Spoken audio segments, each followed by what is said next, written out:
بسم اللہ الرحمن الرحیم۔ اللہم صلی علی سیدنا و مولانا محمد النبی الامی و علیہ و صحابہ بارک وسلم صلاۃً و سلامً علیہ۔ سے میں سدا بہار اسلام سے مخاطب ہوں، اسماء الحسنی شمس قمر پارٹ بائی پارٹ ڈال رہا ہوں۔ دیکھیے، دکھائیے، لائک کے ساتھ شیئر کیجیے اور گھنٹی بجائیے اور سرکار لوگوں کے چاہنے محبت کرنے والے میں پھیلائیے۔ عرس کی تفصیل، فروری میں عرس ہے، اس لیے عرس کی تفصیل ڈال دے رہا ہوں۔ اللہم صلی علی سیدنا و مولانا محمد النبی الامی وآلہ و صحابہ بارک وسلم صلاۃً و سلامً علیک یا رسول اللہ صلی اللہ علیہ وسلم۔ اللہم صلی علی۔ ایک ڈائن کو کیفر کردات تک پہنچایا۔ ابھی چل رہا ہے کرامت چھوٹے حضور رضی اللہ تعالی عنہ، پارٹ 152۔ پٹنہ خانقاہ سے متصل ایک ہندو کمہار رہتا تھا جس پر اعلیٰ حضرت غوث بنگلہ قطب الارشاد حضرت ظفر رحمۃ اللہ تعالی علیہ کے گراں قدر احسانات تھے، اور وہ بھی آپ حضرات کے احسانات کا دل سے متعارف تھا اور ہر وقت آپ کی مہربانیوں کا گن گایا کرتا تھا۔ جب بھی اس کے گھر میں کوئی بیمار ہوتا یا کوئی بلا آتی تو آپ حضرات کی ہمت و دعاؤں سے وہ محفوظ رہتا۔ ایک مرتبہ کمہار کی بیوی نے سدا برات عام خصوصی دعوت کا اہتمام کیا۔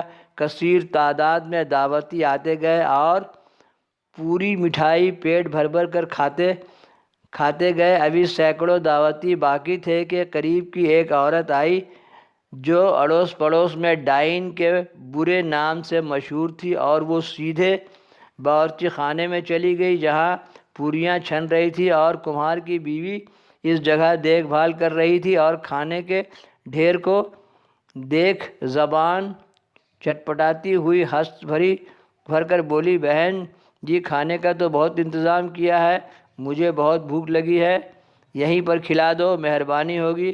کمہار کی بیوی نے جواب دیا، ٹھیک ہے، ذرا صبر کرو، تمہیں اسی جگہ کھلا دوں گی۔ ذرا سی دیر ہونے پر ڈائن بوکھلا گئی اور تن کر بولی، اللہم صلی علی سیدنا و مولانا محمد النبی الامی وآلہ و صحابہ بارک وسلم صلاۃً و سلامً علیک یا رسول اللہ صلی اللہ علیہ وسلم۔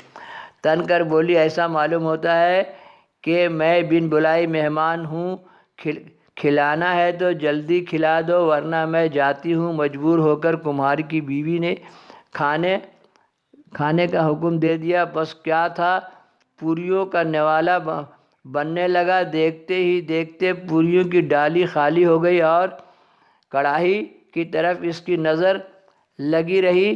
پوریاں نکلتی گئیں اور وہ ہاتھ صاف کرتی گئی۔ سینکڑوں دعوتی مہمان باقی تھے۔ کمہار کی بیوی سخت گھبرائی، اور کیونکہ بے عزتی سامنے کھڑی تھی اور ہانڈی صاف ہو رہی تھی، گھبرا کر شوہر کے پاس پہنچی اور حقیقت حال سے آگاہ کیا۔ شوہر بھی واقعہ سن کر گھبرایا۔ اتفاقاً اس گھبراہٹ میں کمہار کو خانقاہ کی یاد آئی اور وہ ہانپتے ہوا حضور کمل العارفین کی خدمت میں حاضر ہوا اور اپنی بے عزتی اور بدنامی کی داستان کہہ سنائی، اور آپ کے پاؤں پکڑ کر بے تحاشا روئے جا رہا تھا۔ آپ نے داستان سننے کے بعد ارشاد فرمایا، اجی تم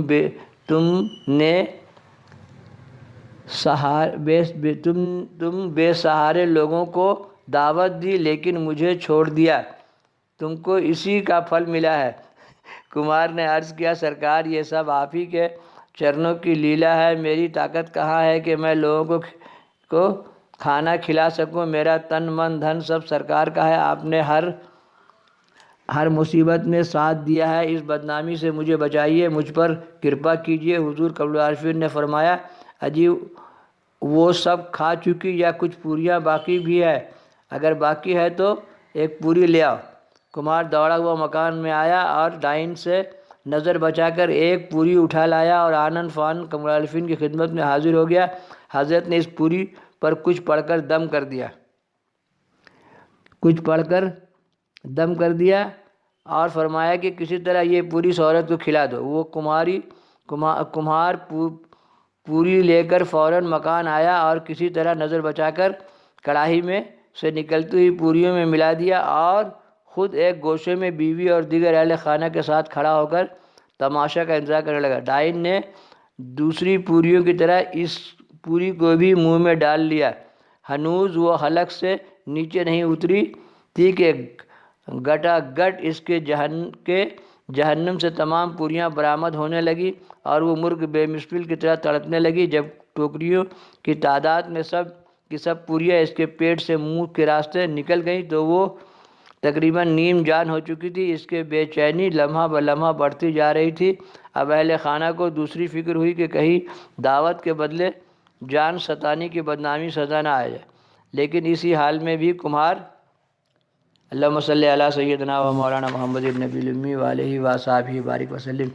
کمہار کی بیوی نے اس ڈائن کو جلی کٹی سنائی، جس کو سن کر ڈائن نے کہا کہ بہن میری جان بخش دو، اب ایسی غلطی کبھی کسی کے ساتھ نہیں کروں گی۔ پھر کمہار داڑھا ہوا حضور قمر العارفین کی خدمت میں آ کر چرنوں کو تھام لیا اور ڈائن کی بے پناہ تکلیف کا تذکرہ کیا۔ حضرت نے تھوڑا پانی پر دم کر کے فرمایا، لو اس کو پلا دو اور اس کو کہہ دو کہ اب اس محلے میں کبھی نہ آئے۔ جیسے ہی وہ پانی ڈائن کو پلایا گیا ہوش میں آ گئی، جان بچی تو لاکھوں پائے، کرتا کپڑا سنبھالتی ہوئی وہاں سے رفو چکر ہو گیا۔ اللہم صلی علی سیدنا و مولانا محمد النبی الامی وآلہ وصحبہ بارک وسلم۔ صلاۃ و سلاما علیک یا رسول اللہ صلی اللہ علیہ وسلم۔